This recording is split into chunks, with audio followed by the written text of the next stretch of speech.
తెలంగాణ కోసం సాకలైలమ్మ, దొడ్డి కొమరయ్య, మందులనేవి వీళ్ళందరూ ఇలాంటి వాళ్ళందరూ కూడా తెలంగాణ కోసం పోరాడి ఆ తెలంగాణ నేపథ్యమే తెలంగాణ ప్రత్యేక రాష్ట్రం కోసం ఒక ఉద్యమాన్ని ప్రారంభించడం జరిగింది.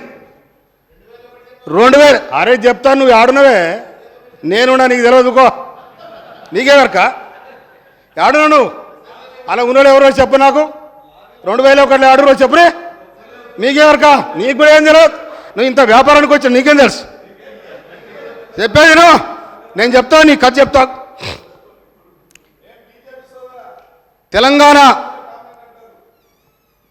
తెలంగాణలో అతివృష్టి అనావృష్టితో తల్లాడుతున్న రైతాంగం కోసం ఆనాడు రైతాంగం తిరుగుబాటు క్రమంలో కేసీఆర్ గారు మేధావులందరూ కలిసి తెలంగాణ పెడితే బాగుండు, తెలంగాణ విముక్తి జరిగితే బాగుండు అని కూడా ఒక సమావేశం జరిగింది.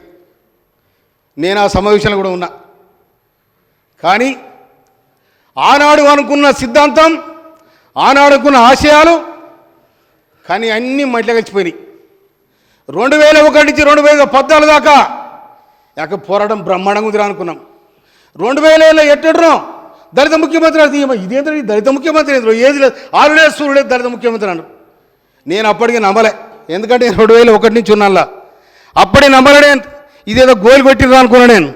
కానీ 3 ఎకరాల భూమి, ముఖ్యమంత్రి, ఇవాళ నేను చెప్తున్నా, అక్కడున్న ఎమ్మెల్యేలు ఓడిపోయినలు కానీ గెలిచాడు కూర్చున్నాడు కానీ 2014లో ప్రభుత్వం ఏర్పడిన తర్వాత ప్రభుత్వంలో మీరున్న నాడు ఎన్ని ఎకరాల భూమి ఉంది, ఇవాళ ఎన్ని ఎకరాల భూమి ఉంది మీకు? తెలంగాణ ప్రజానికాన్ని నిట్టనిలో దోచుకున్నారు.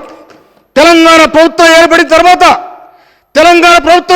తర్వాత ఆనాడు కాశీరాజు ఏవైతే ఉన్నాడో నిజానికి ప్రతి నియోజకవర్గానికి ఒక కాశీరాజు తయారైంది. మాట్లాడితే జైలు, మాట్లాడితే కేసులు. ఈ విధమైన నిజమైన తెలంగాణ ఉద్యమకారులను గెంటి వేసిరు మీరు. గెంటి వేస్తే దానికి నిదర్శనమే నేను.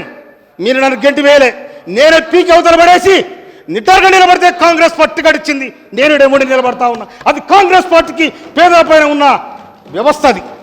అందుకోసం మిత్రులారా, ఇవాళ నేను తుంగతుర్తి నియోజకవర్గానికి ఎమ్మెల్యేగా అయినా. ఇవాళ నేను మాట్లాడే సబ్జెక్టు సామాజిక న్యాయం,